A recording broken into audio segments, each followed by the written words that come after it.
Hi, welcome to Cypher 2024. I am with Anish Kumar, AI Software Engineering Manager at Intel.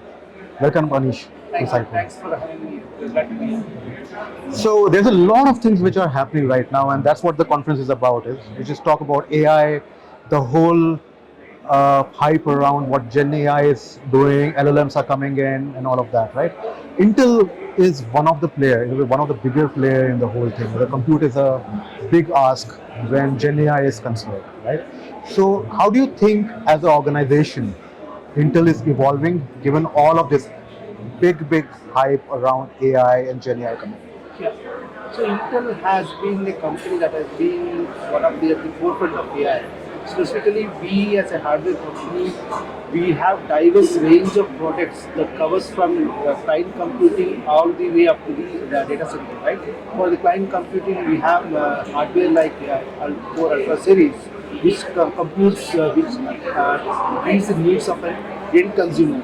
But for enterprises, we have systems like Xeon processors that are specifically having accelerators that caters to this new demand that is Gen AI is going through in the market.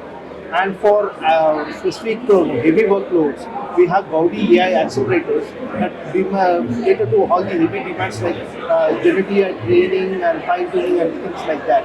And with that, we are not only a hardware company, we also have a huge software team. And one of the goals for Intel is to have an open platform, not a closed system. We wanted to have an open platform. As part of the initiative, we are also part of one API standards, which guarantees you that the solutions that you develop with that one API standards can work on Intel hardware as well as on the computation. On the Intel hardware, it can work on your CPUs, GPUs, or accelerators, as well as on the computation, it can work on their computing CPUs as well as on their GPUs. And we are also recently formed an open alliance called Open Platform for Enterprise AI, specifically catering to enterprise AI. With that, we feel that Intel can cater to diverse range of customer needs. Got it. So let's talk about the software stack that you spoke about, right? This is important, and this is important for the developers, AI developers as a whole. One API that was launched maybe 6, 7 years back Yes, acts as a middleware between your applications and the hardware at the bottom, and it is open source. Anyone can connect with anything, so it's become Intel wants it to become a industry standard. How does it play out in terms of adoption and as against something like a CUDA? so when you compare with the competition, right, one of the key advantages is hardware agnostic. It's not tied to a particular vendor or a particular type of hardware like a CPU or GPU. And one API is an open standard where a lot of companies apart from Intel are also part of that one API standards. And we encourage a lot of our developer community by conducting events, training workshops, and tell them about the benefits of developing their AI solutions on one API and gain the advantage of moving their solutions across different platforms without the need to rewrite the code once they want to do. Got it. And that's the thing that Intel wants to promote. And as part of that, we have this kind of events. Like tomorrow, we have a workshop where we guide people how to use different types of technologies and get the benefits of that. Got it. Break this myth. For AI, you only need GPU. Yes. So that's a very common myth that is being propagated that for AI you need a GPU. Right? But when you take an enterprise, let's say you have ChatGPT. ChatGPT when came in 2022 sometime in that round, it had 175 billion parameter model. And that particular model had all the information from the beginning of human history. I asked the question, what is the oldest information that you have? It says that information dating back to 3500 BC. And when you deal with a customer, let's say I'm dealing with a bank and I want to develop an AI solution for them. And if I have to deal with a bank, they don't need all the information dating back to 3500 BC. All that they need is maybe all the open generic information about the banks and some very specific information related to that specific bank.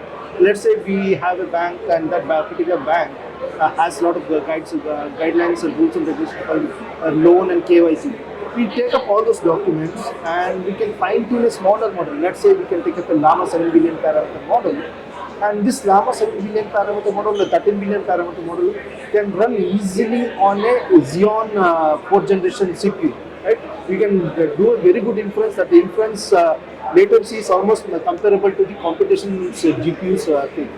So the key advantage for the customer is their overall cost investment is very low to begin with, and then they can reuse a lot of their existing hardware. CPUs are almost omnipresent everywhere, right? All the banks or all the customers might be definitely have to use CPUs. They can use their existing hardware and then they can do this. And so the summary is we tell enterprises don't go with the hype that you need a bigger model, super big model to run your AI.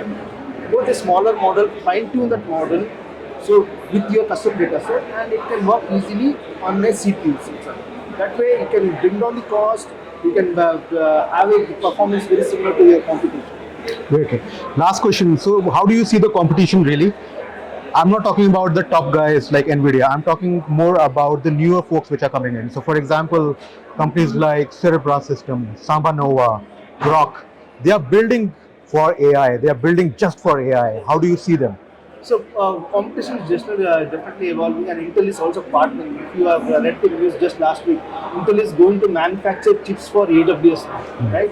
So that way we welcome competition. We should have more players into that, but definitely more players coming in. That means more options is available for the end users, and we want more users. And the demand is so huge. It's not that. Only the top 3 or 4 players is able to cater to all the demands. Even the current market scenario says that even if you have $1 million in your account, you will still have to fight to get that Gaudi accelerators or the competition GPUs, right? It's not that if you have the money, you have the product. Still, the demand is so huge, so we welcome all this competition. Definitely, it will be a healthy competition. There's a huge market for everyone to play around, and that way, I think it should be good for the end consumers. How do you like Cypher? Cypher has been an exciting event, and this is my first event where I will be actually giving a hands-on workshop. Last year I had attended, but I didn't get an opportunity. So it's all good to see the vibes. So many different types of customers here get to interact and get to know all these different types of use cases that people are working on. And definitely, I think it will be beneficial for me personally. Thanks a lot. Thanks, thank you.